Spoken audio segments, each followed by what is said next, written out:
वृंदा कहते हैं तुलसी महारानी को। जैसे राधा रानी का घर बरसाना में है और श्याम सुंदर का घर कहाँ है? नंदगांव में। ऐसे ही वृंदा कुंड तुलसी महारानी का घर। महारानी वृक्ष के रूप में रहती है। आप सबके घर में तुलसी महारानी वृक्ष के रूप में है ना, लेकिन ब्रज में दो जगह तुलसी महारानी प्रत्यक्ष रूप से विराजमान है, वृंदा कुंड में और काम्यवन में। काम्यवन आदि वृंदावन धाम है। तो हमारी राधा रानी ब्रज की रानी है और कृष्ण ब्रज के राजा हैं और तुलसी महारानी ब्रज की प्रेसिडेंट है, मैनेजर अध्यक्षा। वृंदा देवी के नाम से ही वृंदावन पड़ा है। और वृंदावन एक लोगों के मन में ये भ्रम बैठा हुआ है कि केवल एक सिटी का नाम ही वृंदावन है। ऐसा नहीं है कि मथुरा के बगल में एक सिटी है जहाँ माँ की बिहारी है वही वृंदावन है। नहीं, वृंदावन धाम 84 कोस के एरिया को हम लोग बोलते हैं। भगवान श्री कृष्ण ब्रह्म वैवर्त पुराण में कह रहे हैं कि 5 योजन विस्तीर्णम धामम च हृदयम ममः। 5 योजन का जो वृंदावन है ना, वो धाम, वो मेरा हृदय है। कृष्ण कह रहे हैं, मैं नहीं बोल रहा, कि 5 योजन विस्तीर्णम धामम च हृदयम ममः। अब 1 योजन में 4 कोस होता है, तो 5 योजन में कितना कोस हो जाता है? 20 कोस हो जाता है ना। और 1 कोस में 3 किलोमीटर होता है, तो 20 कोस में कितना हो गया? 60 किलोमीटर हो गया ना। कृष्ण कह रहे हैं, मैं नहीं बोल रहा हूँ। लोग समझते हैं कि केवल वही वृंदावन है जहाँ माँ की बिहारी है। मैं आपको विद प्रूफ बता रहा हूँ कि 60 किलोमीटर का जो एरिया है उसका सेंटर पॉइंट कहाँ है? वृंदावन। वृंदावन से आप 60 किलोमीटर जितना भी जाओगे, पूरब पश्चिम उत्तर दक्षिण, ये जितना भी एरिया है, ये टोटल ब्रज वृंदावन धाम कहलाता है। कंफर्म हो गया ना कि केवल एक सिटी को ही वृंदावन नहीं कहते।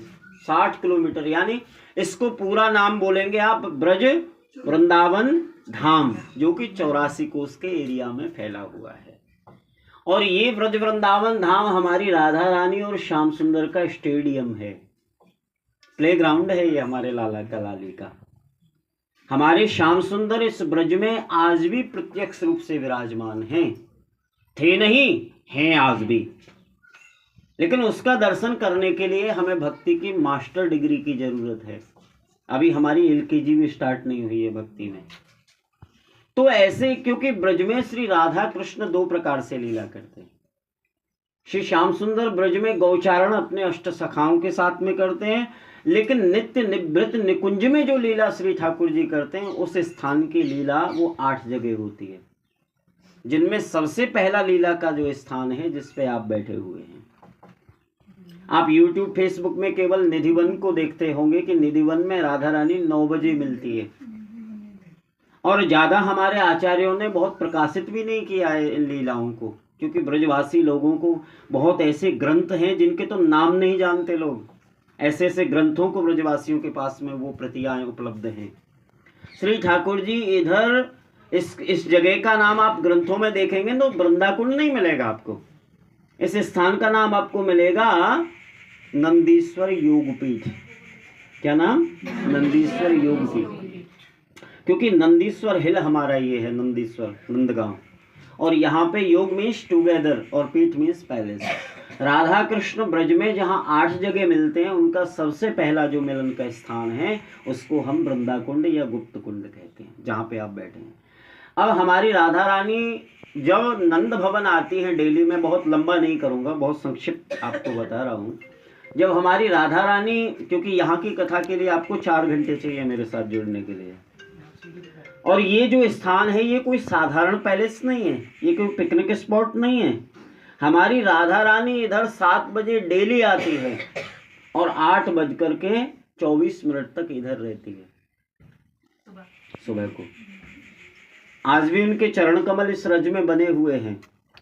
लेकिन लोगों को क्या है कि हाँ ठीक है, थोड़ा बहुत अच्छा सा स्थान है। कुछ लोग तो ऐसे आते हैं यहाँ पे कि पिकनिक का ही उसको एक जैसे एक बगीचा होता है ना, उसके भाव में उसको देखते हैं। कोई सेल्फी खींचता है बंदर जैसा मुंह बना के, कोई पति पत्नी एक दूसरे के कंधे पे हाथ रख के फोटो खींच रहे हैं। मूर्ख लोग आते हैं ना, कुछ लोग ठाकुर जी के ही सामने आकर के फोटो खींचते हैं। वो जानते नहीं विधा को, अपराध लेकर के जाते, कुछ नहीं मिलने वाला उनको यहाँ ब्रज में, और अपराध चढ़ा के जा रहे हैं वो लोग। तो यहाँ पे वृंदा देवी उनके लिए एक बहुत सुंदर फ्लावर कुंज बनाती है श्री ठाकुर जी के लिए, जिसके सेंटर में राधा कृष्ण, फिर ललिता, विशाखा, चित्रा, तुंग विद्या, सुदेवी, रंग देवी, चंपकलता, इंदुलेखा आदि 8 प्रिंसिपल गोपियाँ, फिर 8 के बाद 16, 32, 64 ऐसे करोड़ों करोड़ों गोपियाँ उस कुंज में विराजती हैं, जिससे भगवान का नाम हुआ कुंज बिहारी। कुंज बिहारी हुआ ना भगवान का नाम। तो कुंज बिहारी इसीलिए तो हुआ क्योंकि वो नित्य निवृत्त निकुंज में नित्य निवास करते हैं। तो वृंदा देवी यहाँ की मैनेजर है, तो उनका कार्य है कि कौन सी गोपी किस कलर का ड्रेस पहनेगी, कौन सी गोपी नृत्य करेगी, कौन गोपी गायन करेगी, कौन गोपी वादन करेगी, कौन लोग ब्रज में आएंगे, कौन लोग ब्रजवास कर पाएंगे, ये सब परमिशन वृंदा देवी देती है। और वृंदा देवी को और सबसे पहले यहाँ लीला होती है, फिर राधा कुंड, श्याम कुंड, फिर राधा गोविंद, फिर निधिवन, फिर सेवा कुंज, ऐसे 8 जगह लीलाएं भगवान की होती हैं, जिन लीलाओं में श्री वृंदा देवी उनका सब कार्य संभालती हैं। और वृंदा देवी को भगवान इतना लाइक करते हैं, इतना स्नेह प्रदान करते हैं कि जब तक वृंदा उनके सामने नहीं आती भगवान भोग भी ग्रहण नहीं करते। इसलिए हम तुलसी लीव्स भोग में देते हैं। जब तक हमारे गले में तुलसी महारानी नहीं आती तब तक भगवान हमको एक्सेप्ट नहीं करते। ये हमारा मंगल सूत्र है।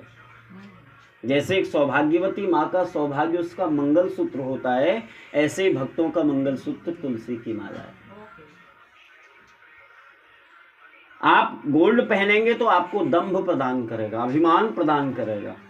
यदि किसी का पति, बंद करो माता जी, यदि किसी का पति किसी माता जी के लिए 10 लाख का लकड़ी क्यों पहन रखी है? ये भावनाएं हमारी हो गई हैं। एक बात बताऊं आपको कि गोल्ड पहनने से कृष्ण प्रेम बढ़ेगा गारंटी नहीं है, लेकिन गोविंद प्रेम तुलसी की 10 रुपए की माला से ठाकुर जी स्नेह प्रदान करेंगे, इस चीज की गारंटी है। हाँ वो तो ठीक है।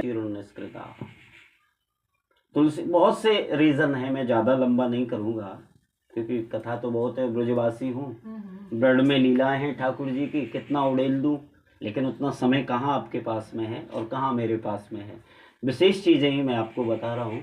तुलसी माला के बिना भगवान आपका भजन भी ग्रहण नहीं करते, इसीलिए हम तुलसी की माला पे जप करते हैं। कोई यदि शिव भक्त है तो रुद्राक्ष प्रयोग करता है, कोई लक्ष्मी का भक्त है तो कमलगट्टा प्रयोग करता है, और कोई कृष्ण भक्त है, राम भक्त है तो तुलसी माला प्रयोग में लाता है। आप सब ने तिलक लगाया है, इसका कोई ना कोई ये तिलक कोई सौंदर्य की वस्तु नहीं है, ये हमारी एक छाप है कि हम श्री ठाकुर जी के हैं और ठाकुर हमारे। यहाँ स्वामिनी जी विराजमान है। कोई हर तिलक में रामानंदी हो तो, कृष्णानंदी हो तो, निम्बार्क हो, कोई भी तिलक हो, वहाँ ये श्री ठाकुर जी के चरण कमल है। आपने जो रेड कलर का लगाया है ना, पुष्टि मार्गीय तिलक है, मैंने जो लगाया है गौड़ीय तिलक है। तो इसमें जो नीचे जो हमारी नोज पे जो आएगा वो श्री स्वामिनी जी का प्रतिरूप है, श्री राधा रानी का प्रतिरूप है।